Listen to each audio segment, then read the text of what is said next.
Zandvoort's narrow confines served up the expected frustrations for many of the drivers.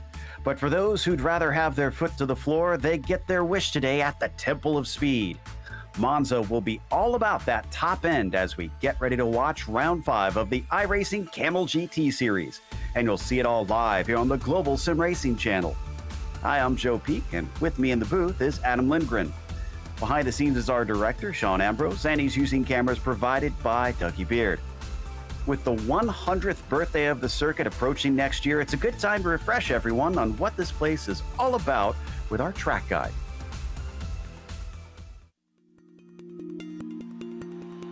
Welcome to Monza. This track has a major place in racing history, not just for the legendary races, names, and cars that have been here, but because it was the third purpose-built car racing circuit in the world. It's often discussed and reverenced among fans, and especially by Italians who have nicknamed it the Temple of Speed. In fact, the Ferrari fans here are so famous for their devotion that they have been dubbed the Tifosi and never fail to show up in droves. While the real world offers only 3 feasible layouts to race on due to safety, in iRacing, the inclusion of the oval and the lack of safety concerns gives it a stunning 9 versions drivers can choose from. The modern GP layout is of course the most well-known, with its long history of hosting the Italian Grand Prix. But the oval and combined circuits allow those who thirst for more speed to satiate that craving with its insanely high banking. Indeed, incredible velocities are a staple of just about every version you can race here. Draft battles are not uncommon, no matter which car you're racing. But the inclusion of the chicanes makes using an outbraking maneuver a much more tricky way of overtaking. The circuit is notorious for drivers getting tangled up with each other while running side by side in these slow and cumbersome corners. In fact, one of the greatest dangers for drivers is the first few laps when the field is still clumped together and attempting to navigate them 2 and 3 wide. While there are other modern circuits with high-speed straights, the fact that Monza sits inside the Royal Park just north of Milan and is still tightly lined with trees heightens the sense of speed here. All in all, Monza is unmatched in its history, thrills, and great racing. Its significance in motorsports history and culture is sure to be unchallenged for years.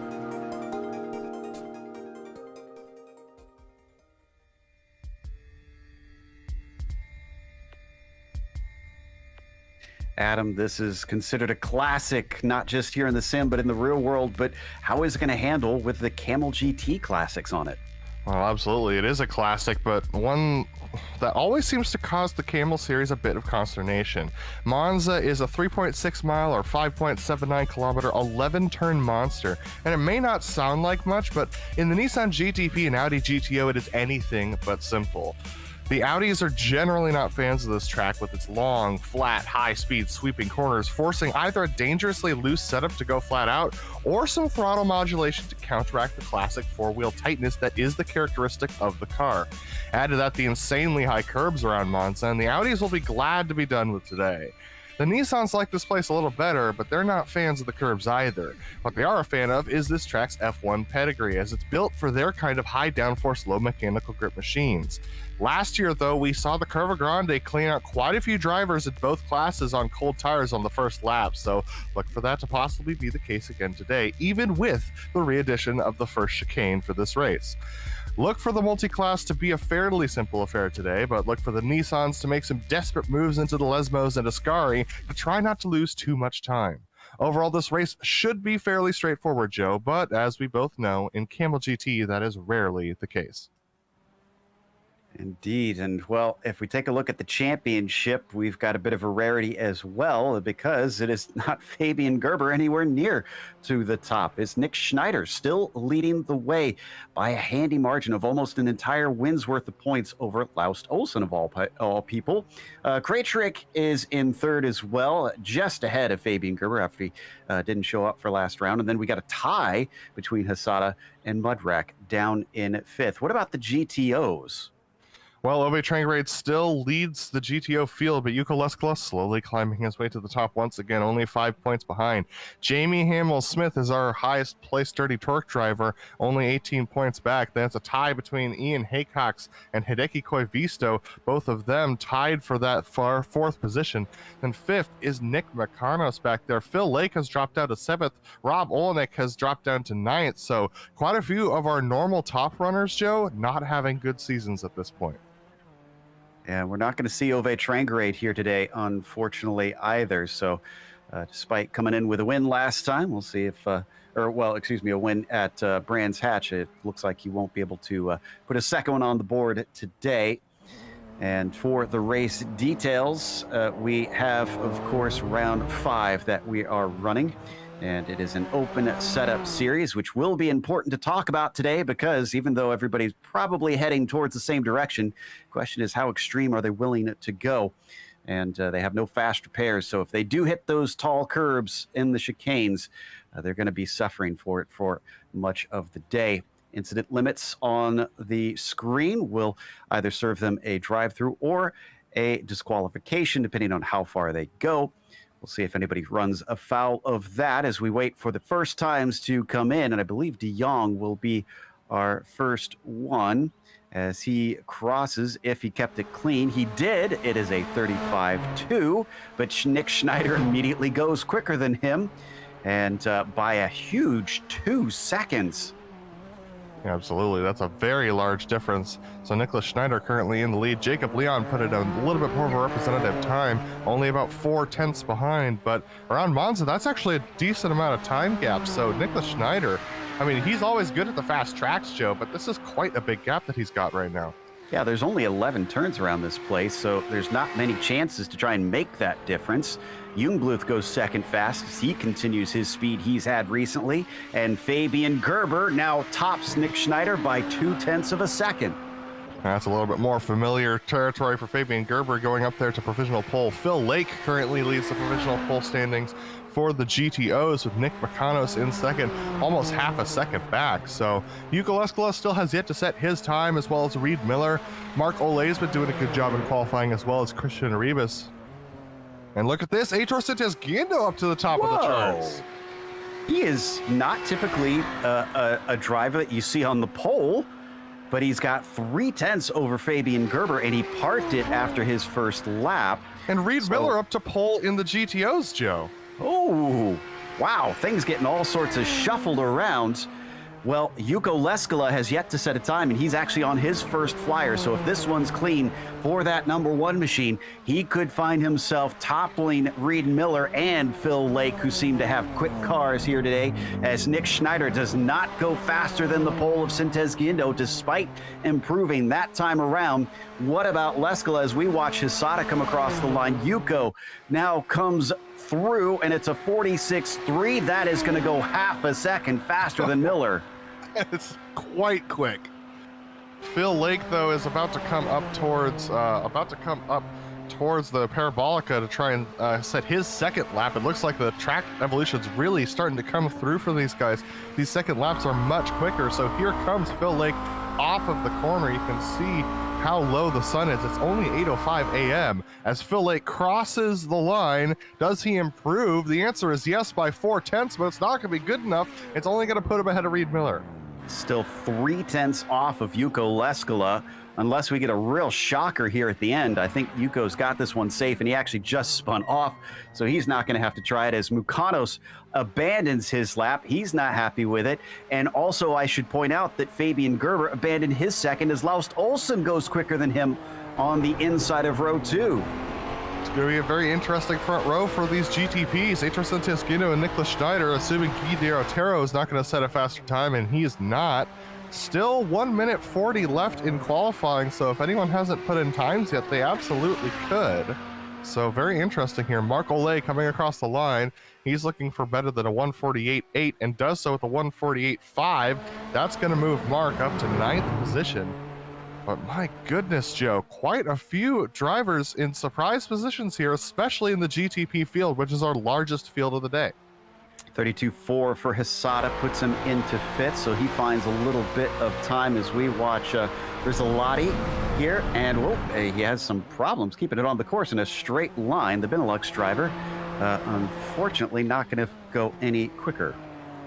No, and here comes John Keefe trying to improve off of a 133.2, but looking at his current lap time, that is not going to be the case. So just getting a little bit more practice in for himself. He's going to dive it into the pits. Here comes Pablo Suarez trying to improve on a 133.1 for him, and Pablo up there in the 10th position. If he can improve his time even by a little bit, he'll likely jump Martin Krajcik. So let's see what he does. It's a 1:32.7. That's going to be good enough for 7th position. Big jump up for him, which I believe is the last of our qualifiers. Yeah, everybody out there who can set a time has set them, and we are done for that. But in this cool morning session for qualifying, we have seen all kinds of craziness out there. You can see it's only 22 Celsius, about 72 Fahrenheit on the track surface here today for round 5. We're getting towards the halfway mark in this championship, and it is still a bit of a question mark as to how things are going to shake out, though a few familiar faces are trying to make a comeback on this one. We'll go through the grid, and it is Sintez Guindo on the pole. Schneider starting next to him with Laust Olsen in P3. Fabian Gerber will be 4th, followed by Hisada in P5. Mascara will be to his outside Pablo Suarez with an excellent showing of 7th, as Fabian Jungbluth eventually was shuffled down to 8th after initially being quite quick. Jacob Leon was 9th, with Martin Krajcik just cracking into the top 10. John Keefe starts 11th. It'll be Ben Laughter in P12 as Michael Springer starts 13th, and Adam Thomas in 14th. Austin William Campbell will be P15. Michelle de Jong in 16th is then followed by Doug Cloud in P17. Mark Gamek in P18. A lot of drivers here in the GTPs. Reuter 19th, John Cope 20th. Then you've got Rich in 21st, followed by Yoder in 22nd, Guiotero in 23rd, and Rizzolotti 24th. Reed and Rage did not set times at the back of the GTP field. Yuka Leskala is going to take pole in the GTOs with Phil Lake in 2nd position. Reed Miller's going to start off 3rd with Nick Makanos in 4th. Hideki Koivisto starting off in the 5th position with Ian Haycox in 6th. Jamie Hamill-Smith starting off in 7th spot with Devin Donahue starting off in 8th. Marco Lay 9th. Brian Shanahan starting off in 10th position for the GTOs with Baron Nekas and Carlos Fonseca, your last ones to set qualifying times. Then Pablo Rangel, Mika Tupola, and Christian Ribas rounding out your 15-car Audi field. And 41 total out there today. So it is going to be packed on this course. Hopefully we can keep it clean as they now roll away underneath the old banking on to the run to Ascari. We'll get the green momentarily. Sintez Guindo, the fastest. Can he back that up with a race pace? And Fabian Gerber might be slightly out of pace as he didn't get to set a second time, and the second lap seemed to be quicker for most of our drivers. So he'll have some work to do, but the draft will probably keep them quite close here today, Adam. So the qualifying might not be all that important in the end. No, the draft is definitely going to keep the Audis close together. The Nissans, it's going to definitely depend on their setup for sure. So it'll be very interesting to see what kind of setups we have going into the beginning of this race, especially with the size of the GTP field. I'm a little concerned about their entrance into turn 1, Joe. I think everybody is on that one. So we'll keep an eye on things, and hopefully everybody will at least get through with a clean car, though I can't anticipate everybody's going to get through that Redifilio chicane. The Porsche pace car takes them out of the Parabolica, getting ready to duck in as Schneider just keeping a little bit behind Guindo. He's trying to watch to get that visual cue on when to go. And the green flag is out. Sintez Guindo is off like a shot and down to the first corner. The top 6 or 7 are already single file, and a little bit of a pop to the inside from Fabian Gerber as he tries to go on Laust Olsen. Down into the corner, side by side, as Nick Schneider was able to get through. We get a car turned around. I think that's Hisada. One has to go off the course. Everybody else, no, we are not clean as a few get piled up in behind. Let's go to the GTOs. And coming in, Leskala to the inside of Lake. Lake's going to break deep, trying to go around the outside of that first chicane. He's still holding station beside him. It's a little cleaner in there. No, we get a car bumped around in the background, and up at the front, it is Leskala who does get the lead ahead of Lake. Yeah, great start for Yuka Leskola. Fantastic job for him. But Phil Lake putting a great challenge into turn one, able to hold side by side with Leskola. Leskola giving him all the respect. There's Reed Miller in third behind him. I believe that's Nick McConnell who's currently lined up in fourth. So Nick with a great start himself to get him into the top 5. Sadly, that was Rangel who got a shot from behind from Arribas and turned him around. Otherwise, no problems in the GTOs at the start through the Redifilo chicane. Now coming through the second Lesmo, and this is a good run from Lake. Let's stick with this. He might have a shot here coming down into Ascari. Oh, but he's going to have to cut back to the other side as Leskola doesn't cover him off. Side by side into the last chicane of the lap, but Leskola's braver on the brakes and he'll retain that top spot. Absolutely, Leskola doing a great job to be as defensive as he needs to be. Phil Lake knowing that he can't take that shallow line and make the corner, so that's exactly why he did what he did. But here comes Phil Lake looking up at the Parabolica. He's going to try and take the inside this time around. That being said, Yuka Leskola can take it deep on the brakes, and he does. He's going to take it. And he gets through up to the top, but now the slipstream will favor Phil Lake once again, and they're going to pull along Reed Miller behind them. We're not missing anything with the GTOs. They're still line astern with no passes at the top of that one. Here goes Phil Lake. He's taken 2 tries at it. Neither of them have stuck. Will the third one be a charm? He's going to have to go around the outside yet again. And down into the Redifilio chicane, side by side. First lap, this didn't work. Second lap, it didn't work either. All right, so Phil Lake doing a great job getting himself going. But look at this, Reed Miller's actually going to put a challenge on Phil Lake possibly as they come through the Curva Grande. But no, he just falls back. Phil Lake with quite a bit of speed through the Curva Grande. He's got that thing set up for the high-speed corners, Joe, just like I was talking about. He takes quite a bit of curb, though, as he goes through De La Rocha 1. And here we go into the Lesmos. Once again, Phil Lake trying to challenge Yuka Leskola. And that fourth car in line is the dirty torque machine of Nick Mukanos. He is definitely in the fray. We're going to watch from onboard him as he watches the fight in front. On board with Nick Mukanos. He's had some bad luck this season, so he's probably just looking for a consistent drive today. He might try and challenge Reed Miller. As we see Nicholas Schneider, our leader in the GTP, setting the fastest lap right now, 133.280. He has not gapped his rivals that much, though. Heitor Sanchez Guindo and Fabian Gerber, who are tucked in behind him. But man, this battle in the GTOs is still pretty hot between Yuka Leskola and Phil Lake. I think Phil might be trying to make another move. I want to give credit to Heitor. Despite losing the lead at the start, he's only about a second behind Schneider, so he is holding paces side by side into the Parabolica. It seems that Phil Lake is trying to challenge him every corner he can. He is not just going to ride behind our leader. He wants to try and take the top spot, and Reed Miller could get involved as well. Are we going to go 3 wide down into the first corner? No, Miller lifts as once again it is a game of braking down into the first chicane. Phil Lake has started to learn his lesson maybe as he takes it in deep, and he gets off the final corner, but he's going to be on the outside of the Curva Grande. Yeah, but this has worked out well for Yuka Leskola in the past, so let's see whether or not Phil Lake tries to do the over-under here. Is Yuka going to be able to hold it to the inside line? He's trying to, but can't quite get it done. Phil Lake's now going to go to the outside as they head towards De La Rocha, but look at Yuka, very deep on the brakes. So is Reed Miller behind. They're all tucked in together, and this is not just because of the draft battle, Joe. This is due to the talent of these drivers and how late they're able to brake.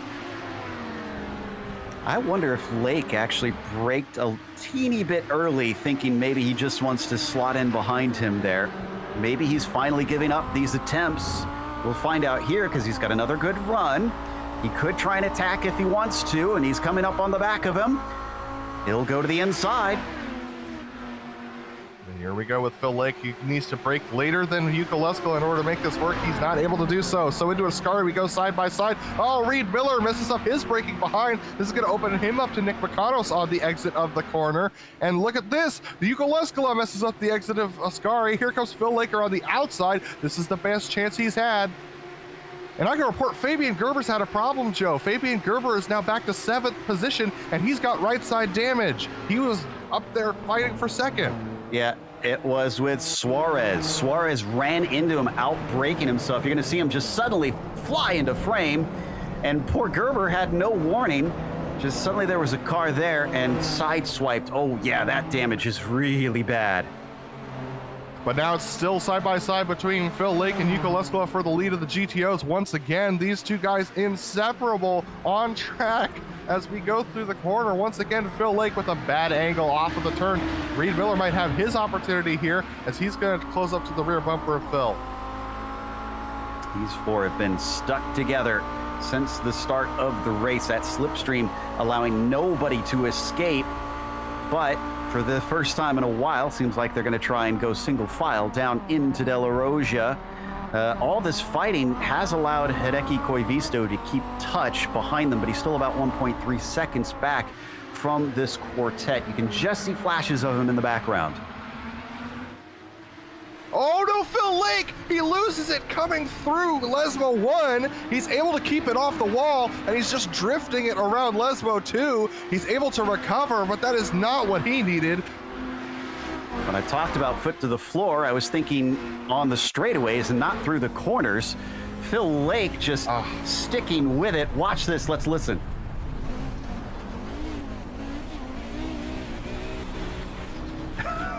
Amazing stuff.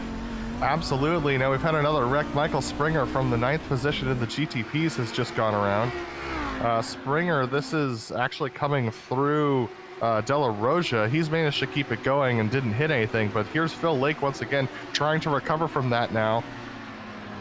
I'm pretty sure Phil's kicking himself after that error. Just a self-made mistake.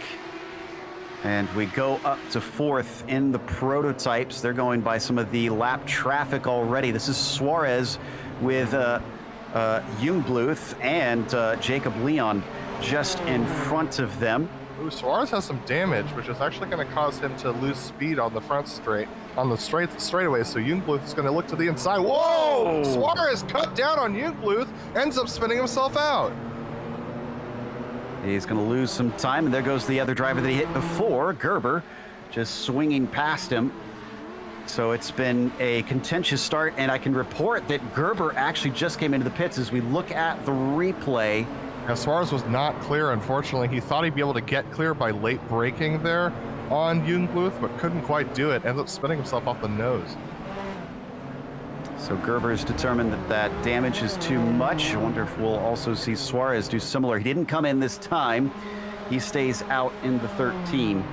There you see him on screen, down into 8th position. Jungbluth up to 5th as we now head up to Haycox, who is in the 6th position because of Phil Lake managing to get by down the run to Ascari. Absolutely. Phil Lake doing a good job on his recovery drive, but if I know Yuko Leskola, there's going to be absolutely no way for Phil to be able to catch up to Yuko unless Yuko burns up his stuff trying to stay ahead of Reed Miller, who's a second behind.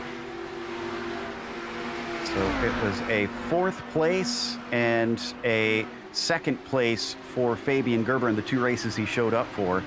And then the following 2, unfortunately, he was not able to attend. Now that he's come back, he's been sent to the very back of the grid, basically trying to scrounge up whatever scraps of points he can get. There he is right there, coming back on track amidst our GTO traffic. It looks like he's got most of the repairs done, but Fabian Gerber is going to be fairly respectful cutting through this traffic because these guys are all in the same lap as him, so they're not going to get blue flags for Fabian Gerber as he's trying to navigate his way through these guys. And he's not fighting for any positions. He has to just simply survive from here. Going faster won't do him all that much good. Just log the laps and hope that others will fall into trouble. We've had a big wreck. Pablo Suarez, John Keefe has been sent around. This is entering turn 1. He's now recovered and going back forward, but oh my goodness, this was a collection behind Mika Tupelo and Pablo Rangel, who are battling for 12th in the GTOs. Yeah, De Jong just wasn't expecting the checkup. Poor Suarez got another contact. We set a 17 incident limit for the drive-through penalties, I believe, right? Yep. Suarez has got to start worrying. Well, Suarez does have to start worrying because, well, so does Kraytrick and John Keefe because they just got collected once again going into Della Rosia because they were once again behind Tupelo and Rangel and made some more contacts. So some of the GTPs are not quite used to how slow the GTOs go through the corners, especially since they've been racing just their class for the last 10 minutes. But now that we're catching up to the back of the GTOs, the braking is starting to become a real problem for these guys. It's looking like drivers are having a lot of difficulty today as Siddington and Teep Krejcik barely makes it through Ascari. He's trying to navigate past a bunch of these GTOs and just passes Rangel there for a moment. Yeah, we have a battle for P3 in the GTPs as well. Laust Olsen and Jacob Leon. Jacob Leon catching up to Olsen, and this is also in the midst of a lot of GTO traffic, so Olsen's going to take it very deep here on Hideki Koivisto. Almost go side by side through the corner with him. That was a scary moment for Hideki, but Laust Olsen able to make that work, and Hideki Koivisto working with him. That's going to put Jacob Leon about a second behind. Leon is a sleeper today. I'm seeing he qualified. Oh, no, excuse me. My time in scoring gave me the wrong thing. Even still, no, he did qualify in 9th and is up to 4th. So he has gained a few spots, and he has the 34 on his car, which means his I rating is not what you'd call pretty high. So he is going to gather up quite a few points here if he can keep this position just outside of the podium. Absolutely, a good race in the top of the standings will really help you when it comes to your I rating, especially in an official series like the Kamel GT series. But my goodness, it's so intense around here for all these drivers right now. The multi-class is actually starting to become a little bit more of a problem than I anticipated, just because of the speed difference of these cars, Joe. Oh, Nick Bakanos is getting passed by Phil Lake. Oh, when did he catch him? Wonder if that was some of the traffic. This is a big mob now for 3rd place. Phil Lake has just been gaining a lot of time. That's Pablo Suarez who's trying to make his way through. We got Hideki Koivisto up ahead, and Nick Bakanos must have lost some time on track because he's fallen back into the clutches of Hideki, Phil, and Ian Haycox. Indeed, off of the Parabolica. Now the battle for the last step on the podium. 4 cars together. They're going to get briefly interrupted by Mosquera and Krejcik. Hopefully they'll be able to get through, but they're going to have to go past battling GTOs as Phil Lake ducks out, finds a little bit of space, and gets by his teammate as well. Mukanos to the outside. Oh, contact behind!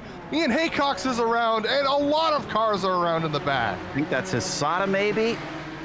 Yep, indeed. He gets tipped around. He probably checked up from the incident happened in front of him, and unfortunately, someone behind didn't get the memo. Yeah, I don't know, Joe. There wasn't a lot of checking up. There was a lot of late braking because everyone's battling here, and just ended up making contact with everyone, nose to front contact. This is something that we don't see a lot in the Kamel GT series. Is a lot of braking woes, and we're seeing it here today. I think this first chicane is really catching people out. Certainly looks like it. Oh, yeah. Unfortunately, Hisada getting sent around and returning to the track quite quickly, so great job from him, but his qualifying from 5th has unfortunately all been undone, and he is now in 14th. Leon, in the meantime, we mentioned him just outside of the podium. Could he get on the podium even, as Laust Olsen ahead of him has been under threat for some time? Absolutely. Laust Olsen, now that they're with clean track, I think that Jacob Leon has got the opportunity to make this pass for the final step of the podium. He's going to have to hope that the track remains clear. That's Fabian Gerber up ahead of them still on his recovery drive. But Jacob Leon in clean air has been making time on Laust Olsen, and Fabian Jungluth has been making time on the both of them, currently back there in the 5th spot. Yeah, our winner from Brands Hatch, as we watch from Jungluth's perspective, has only had the points from that lone win. Otherwise, he hasn't scored a single one this season. So this 5th place could wind up being valuable to him. But is he eager to maybe also get a second podium of the season? Oh no! Phil Lake has made contact with Togo Hisada, who's made contact with Nick Bakanos. They've both spun out into the first turn again. And Joe, Hisada raises his hand on blame on that one. Go ahead. I have no idea what's going on into the first turn today. It's just like everyone seems to have forgotten the etiquette here. Maybe they think they're still on the no first chicane layout here. And yeah, here it is. Okay, so that's Hisada in the yellow. That's Lake in the blue. Yeah, Hasada just took it too shallow into the first turn, means he had to take it shallow into the second, and Phil Lake was still there. Nick Makanos' bad luck in this series continues. It's been nearly a year, Joe. Olsen just spun off. Olsen was off and took a tow, so this will promote Leon into third, Jungbluth into fourth. That was through Ascari. Not sure if we'll get a replay on that one, but unusual things happening. Let's stay live here because it looks like we might got to have a pass between Leon and Jungbluth. Leon deciding where to go. He decides to take the inside line. Let's see whether or not Jungbluth takes the deep break. He does, but is it too deep? He goes a little too deep into the corner, but he's able to hold on to it. Jacob Leon trying to do the over-under, but can't quite get the traction down. Jungbluth has moved up into the third spot. Can Leon challenge around the outside? No. He's going to get the toe. Leon could have another bite at the apple down into De La Roja, but they've got lap traffic in front of them, and you can see the difference between the bravery. Whoa, just about scaring that car offline. Nekas, unfortunately, having to take to the paved runoff, but Leon will take third. Well, Joe, this has turned out to be a lot more chaos than I was expecting. There's even more contact going on in the opening corner between Phil Lake and John Cope, so just a lot of drivers just really struggling with that first chicane. We didn't have it the last time we came here, and these cars now have all those, the new braking and the new tires, and that's really causing these drivers issues. So the Laust Olsen incident was weird because he had a black flag that he had to clear, a slowdown penalty, so he braked on the straight because he didn't have any more time to serve it, and Leon didn't see it coming, ran into him. That's very unfortunate for him, absolutely. Togo Hasada continues to have issues in the back of the field, but here we go with Jungbluth. He's got to run on Leon again. Let's see whether or not it's going to be a carbon copy. Leon staying to the inside one more time.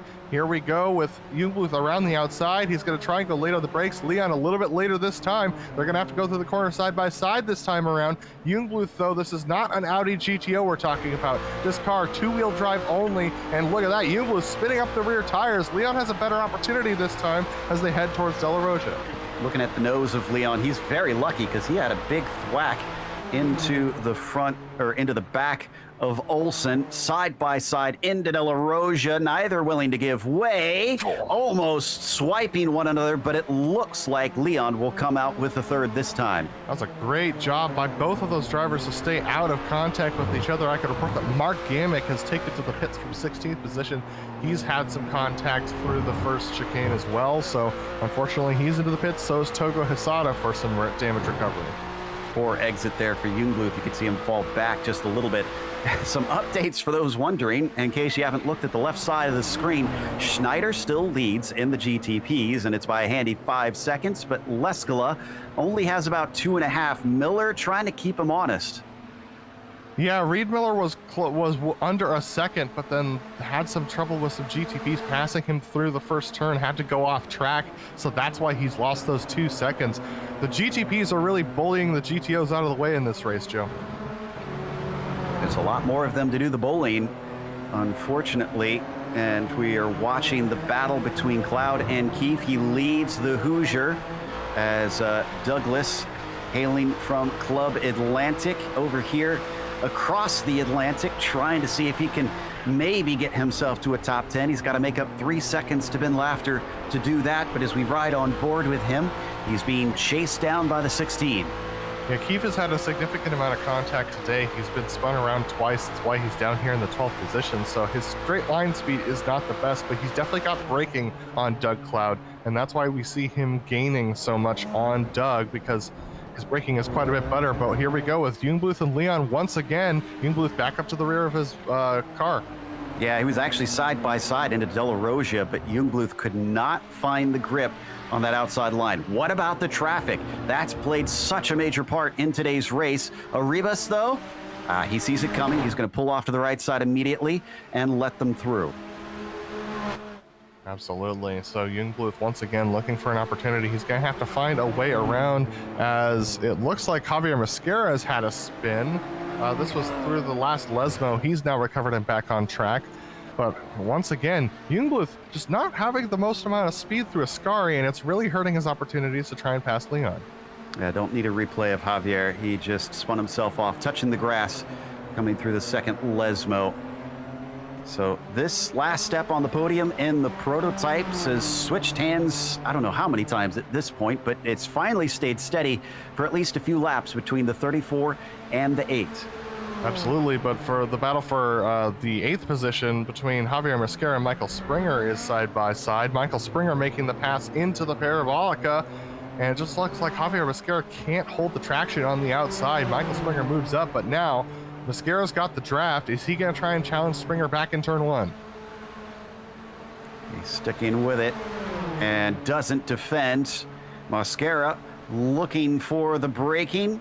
Hits his marker, but is not quite as brave as Springer. Springer takes it in wide, comes off the exit of the second apex with much better traction and will retain 8th. Yeah, so Springer definitely with his opportunity to pass done with. Let's see whether or not Mosquera decides to try and take a late dive into De La Roja. He thinks better of it, so that should be Springer free and clear of Mosquera. If he can get through De La Roja, well, yes, he does. He gets a good exit there, so unfortunately for Mosquera, that's probably it done and dusted. Absolutely. He's got to have to try and regain that gap if he wants to get in it. He's a little too far back to attack. Meanwhile, P4, oh, we almost have a 4-wide situation there, but it looks like, I think the second GTP recognized that that's Mike Rich. And Hamel Smith on the side of Koivisto down into the first chicane. Goes to the hands of Hamel Smith. That'll be 4th. And who is this? Devin Donaghy up from the 34th overall starting position. Has gained a lot of spots and is trying to see if he can get into the top 5. Absolutely, Donaghy very late on the brakes there. Here we go, look at this. That is Hideki Koivisto trying to look to the inside just a little bit. Here's Lars Olsen on the same lap as these guys because of his damage that has gotten repaired. Donaghy's the one who gets caught out here. He loses a lot of time to Hamel Smith and to Koivisto, but Koivisto's still right on the back of Jamie Hamel Smith. And the tempers are starting to flare. The radio's getting a little bit heated amongst a few of the drivers. Not too surprised with the racing we've seen today, and allows Olsen trying to come through, but he's hesitating, and this is only frustrating Koivisto all the more. Now Mark Gamek approaches. He's not on the same lap as Olsen, so he's let through, but he also has to wait patiently. Absolutely, can't really pass the Audis through Ascari. It makes everyone lose too much time. Hideki Koivisto gets a little bit caught out here. He's going to have to let both of the GTPs go by. This is going to give an opportunity for Jamie Hamel Smith to not be challenged into the Parabolica. Oh, Michael Springer is around. That's up ahead, but here we go. Hideki Koivisto very deep into the Parabolica there. Jamie Hamel Smith has to give them room. Here comes Heitor Sintes Guindo around the outside. That's our second place driver. And I think through all that chaos, Hamel Smith just got a little bit flustered there. He's going to try and come back around the outside of Koivisto as they accelerate towards the Rettifilo chicane. Koivisto looking to spot his marker, but he's offline and he brakes a little bit too early. Jamie down ahead of him. Can he accelerate quicker off the second apex? Yes, he can. And here's Donaghy with that late braking into turn 1 again. Once again, closing up behind these guys, only 6/10 behind. So if he can get better runs off of the corners, he's going to have an opportunity to be right in there for this battle for the top 5. So we watch them down into De La Roja, sun glinting off the roof of the car. Look at how much time Devin gains. Yeah, Devin just under braking very strong. The trouble is his exits aren't super great, so that's part of the reason why we're seeing that issue. But look at him through Lesmo 1, very quick. Can he master Lesmo 2 and put Hideki Koivisto under pressure? This is going to get interesting. All of them immediately trying to duck into line, just out of the way of our GTPs. Trying to get through. An update, by the way, nobody making an attempt here into Ascari. An update on Fabian Gerber. He's climbed into 17th, so he will score points if he finishes where he is now. And here comes Devin Donaghy, and here we go, Fabian Newbluth going around the outside into the grass to try and make sure that he doesn't lose too much time to his drivers ahead, but Donaghy side by side with Koivisto as they go into the Parabolica. Late braking for Donaghy, but he can't quite get the traction around the outside. Hideki Koivisto, but hanging on to the position, but now we're going to go onto the straightaway, and Hideki Koivisto is going to be given a draft here, but Donaghy's going to be given the double draft. Koivisto can't do much as Donaghy's got the slipstream. Oh, but he's going to try and defend. He's also got a little bit of a tow, and that forces Donaghy to back out early as well. Absolutely. Some unhappy drivers on the radios as we continue to see just a little bit of miscommunications between our drivers across all the classes as everyone's trying to make passes around here. Ooh, Donaghy with a miss shift off of turn 1 means that he's going to fall way back of these two. Yeah, I'm trying to figure out what in the world these drivers are so upset about around here as the 20 bounces it over the curb. We're going to look now at 8th position. I think Reuter was a little bit involved in some of that back and forth. It's Douglas Cloud just behind him. Oh, contact. Oh. Into the wall, just a brush. He catches it, but he has to take to the paved runoff. And that'll give Douglas Cloud 8th position under some contentious circumstances. Yeah, I think these were the guys who were talking. I don't think anyone was happy about the behavior at the previous attempt at the pass, and this one isn't going to make them happy either. Certainly going to be some discussions as we watch the replay. Already some damage on the nose of Cloud, or Reuter rather, as he comes back to the track and continues on in 11th position. This has spread apart many of our fights, especially in those prototypes. So we're going to take a glance at our leader since we haven't really looked at him much, and maybe the one man that is having a quiet race in this one is Schneider, as we haven't had to cover him all that much. Absolutely, and quite frankly, in this particular race, if we're not showing you on screen, you're doing a pretty good job. So Nicholas Schneider, oh, here we go with Suarez, and Pablo Suarez has had a spin. I believe this was through turn 1 again. As that was happening, Koivisto got by Hamel Smith into that same corner. Let's see what happened to Suarez. Just did it to himself. Yeah, I gotta be honest, Joe, I'm confused as to why this first turn is such a challenge for these drivers. Monza's been on the service for a very long time, and this is Phil Lake who had to avoid this incident. I mean, it's just surprising to me that it's such a challenge to them, because I know that Monza is such a favorite among drivers, hence why we have such a big turnout, but it seems to be tripping them up a lot. Yeah, well, I guess they got surprised that somebody put a corner there this time. So Phil Lake, who has been on a decent recovery, I must say, he's back into 3rd. He had his all sorts of woes, but he's about 13 seconds behind. Not doing too shabby. He's even been on the radio a couple times, unhappy with how the prototypes have been lapping him. But he's only got to survive it for about 11 more minutes. And we take a look at Koivisto once again, because it still rages on for 4th between himself, Hamel Smith, and Donaghy. Yeah, and look at all this chaos that's about to pass him. He's got Douglas Cloud, Ben Lafter, who are battling for 8th and 9th positions. Hideki Koivisto having to just be super, oh my goodness, that was close between Ben Lafter and Hideki. Ben having to go to the outside around the Parabolica because Hideki took the apex away, as is his right as the slower class. Here comes John Keefe going by as well. So all these drivers at this point just on the radios, just basically screaming at each other about how unhappy they are about the racing, the racecraft going on in this race. But Jamie Himmel-Smith caught back up to the back of Hideki Koivisto and going to be trying to challenge for that position and try and get 4th place back. Despite being interrupted frequently by these prototypes, this battle for 4th just can't seem to get away from one another. 10 minutes left to go on the clock now. Probably can't end soon enough for a few people on track currently. As we come down through the De La Roja chicane, a little stronger on the brakes for Jamie. Yeah, and Jamie doing a good job. Actually missed the second curb entirely through De La Roja. That actually gave him a significant boost through that corner. But Lesmo 1 doesn't go quite as well for him. He's going to clip the inside of Lesmo 2 pretty significantly, and Hideki Koivisto pulls a little bit of a gap, but now is when the draft comes back in. These gigantic boxes that are the Audi GTO cars punch a huge hole through the air, and so Jamie Hamill-Smith able to gain back 2/10 on that straight alone as we head into Ascari. Once again, climbing the curbs quite a bit for these drivers as we look off the back of Hideki Koivisto. Hideki not quite as much curb through the second and third Ascari, and so now he's got a decent run off the end. Jamie Hamill-Smith, though, looking like he's trying to break the draft to Donahue a little bit, thinking a little bit about that. So now, as we go into the Parabolica, Hideki Koivisto a little defensive.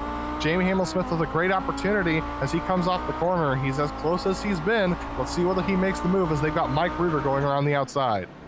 Ooh, he's got a great run here. It's a Finn versus two Californians, but there was a bit of a lift, it almost seemed like, from Jamie Hamill-Smith. Yeah, Jamie wanted to go around the outside, Joe. He couldn't quite do it, though, because Hideki Koivisto was able to block it off.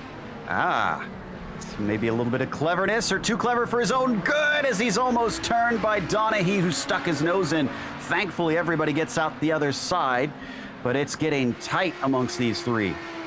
Absolutely. This is by far the best battle on the track for these guys, absolutely, for the GTOs, as they're all trying to work out whether or not, well, who gets that fourth position, but P5 and GTP is getting pretty hot between Suarez and Krejcik. I'm sort of amazed that Suarez is still running as well as he is. He's got a top 5 on his hands currently, having started in 7th. So still a net gain, though I can't imagine his safety rating is going to do much for him after today. That's Krejcik just hounding him down towards the Parabolica, going a little bit wide comparatively, and unfortunately it's the wrong time to lose some pace as they now hit the pit straight. Yeah, but Pablo Suarez with his damage has probably lost about 10 miles an hour on the straightaway. So Krejcik with a great opportunity here into one, but he's still going to have to take it pretty late on the brakes. He actually backs off a little bit. Krejcik himself has both right and left side damage. So both of these guys down on straight line speed at this stage in the game. Back to the fight for 4th position. Here we go again. Hamill-Smith round the outside, coming up to the Parabolica. Koivisto drifting out off the apex a little bit, and Hamill-Smith has to give room onto the front stretch. Last time he lifted, so he didn't go around the outside. This time, can he actually get by? Yes, he gets the space, and he's got the speed as they're overtaken by Austin Campbell. Down into the braking, Hamill-Smith has the nose ahead, but he doesn't have the guts as Koivisto comes back alongside him. Around the outside of the second apex, Hamill-Smith doesn't have it. Behind them, an accident as we continue on with this fight. Yeah, that was John Cope's single car incident. He's still going, but here we go with Jamie Hamill-Smith up the inside. Hideki Koivisto trying to hold strong around the outside. Contact between the two of them. Door-to-door contact, but they're able to keep going. Here we go with Hideki Koivisto with a nose ahead, a little bit strong on the brakes. Jamie Hamill-Smith gives it to him. Donahue tries to take advantage, can't quite do so. Hamill-Smith gets a little bit loose off the corner. Donahue has to avoid him, can't get the overlap into Lesmo 1. It's come to banging wheels between them now. Oh, Hamill-Smith with the poor exit off the first Lesmo. He's going to have to try and recover and see if he could get that overlap with Koivisto, but once again, the Finn as cool as ever. Absolutely, and here comes Michael Springer with some significant damage himself, passing these three guys. He's actually going to hold up Koivisto quite a bit under braking for the first Ascari. Man, Koivisto did brake a little bit early there to try and make sure that Springer was able to go through. But once again, Hamill-Smith just not comfortable with the Ascari chicane. It leaves him with so much of a gap to close by the time they get to Parabolica. It's Nick Rage just managing to get by all of them before they go through Parabolica. Oh, but they've got another one. That's Kyle Reed now. And Reed, using that downforce of the GTP quite nicely. Whoa, someone going slow. That was Springer. Not sure why. Springer spun himself out through the Parabolica and ended up in the middle of the track, so that's exactly why that happened. Yeah, there's Springer. What if we get an onboard from one of the GTOs having to come across that one? Or maybe the GTP as well. Holy cow. Heads up from every single person involved in that one. Yeah, but we probably want to head back to that battle. Oh, here we go on board with Hideki as he just was able to move to the inside and get away from that. But once again, the battle between Hideki and Jamie Hamill-Smith heating up again. Oh, as they almost push our leader, Nicholas Schneider, off track. He got through in the end, and just behind them, poor Fabian Gerber, the multi-time champion, is up to 15th.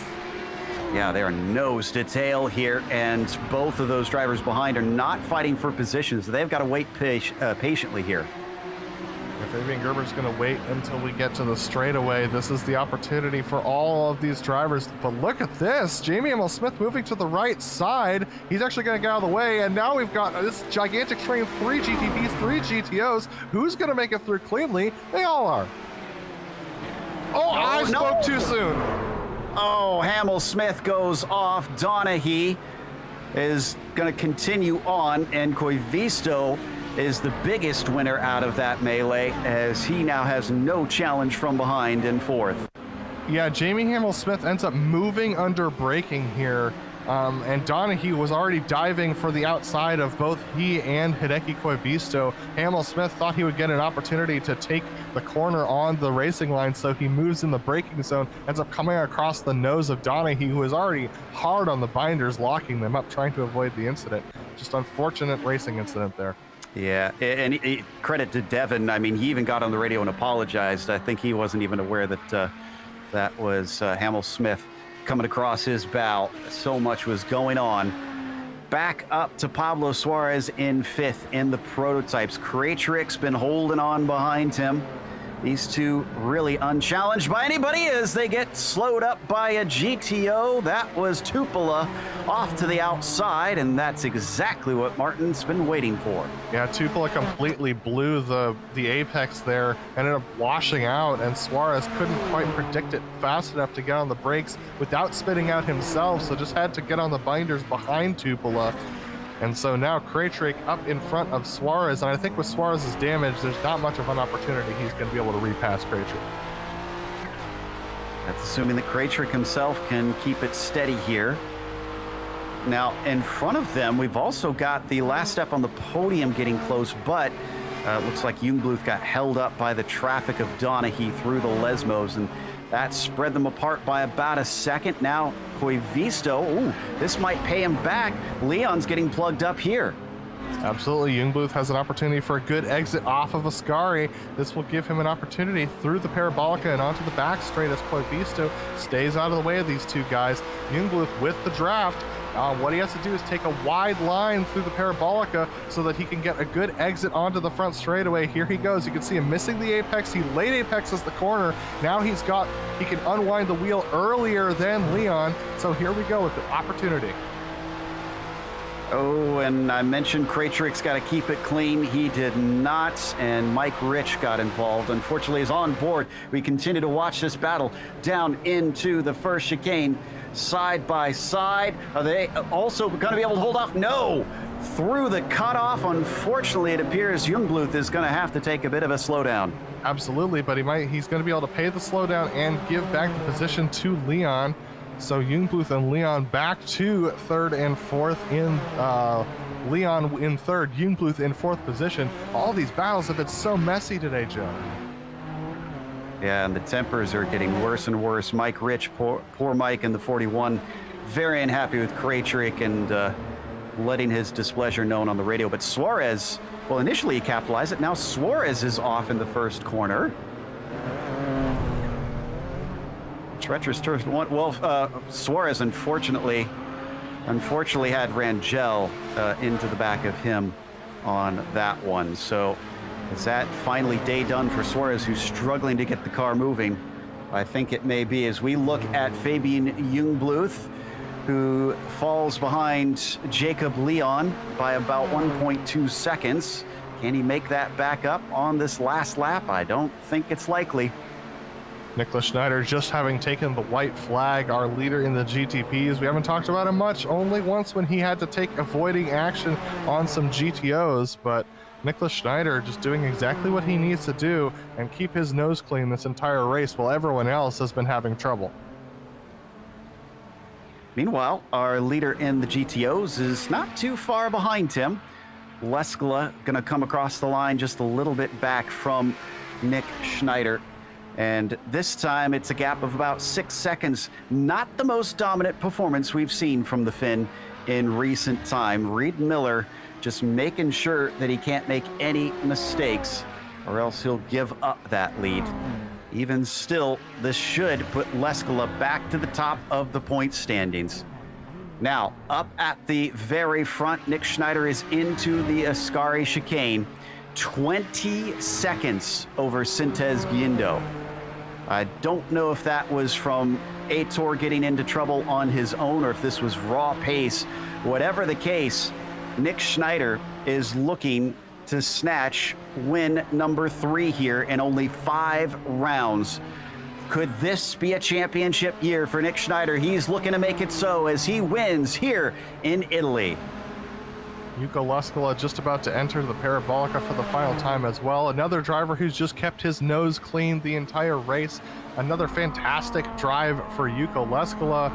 Once again, proving that he's the class of the field and that he can navigate this traffic without issue. He comes off of the final corner, and a fairly easy win for Yuko Leskala, pole to victory. And Leon just ahead of Jungbluth in the end for that podium position. A great race from him. Reed Miller with a second. And how about Phil Lake still somehow managing a 3rd place here today?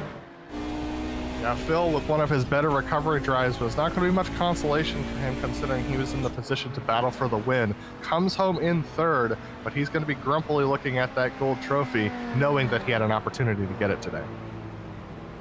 Well, we're going to go to break, and we'll come back with the official results as well as driver interviews. So stick around because there's more to come.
Welcome back to Monza. The Kamel GT series has maybe bruised a few egos today, but certainly not the ego of Nick Schneider, who took his 3rd victory of the season impressively.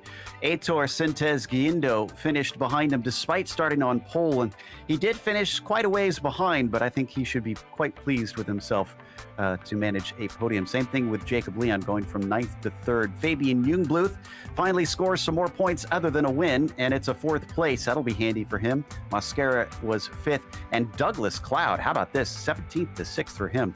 Ben Laughter was 7th place as John Key finished P8th, and it was 9th for Kraytrick and Austin Campbell rounded out your top 10.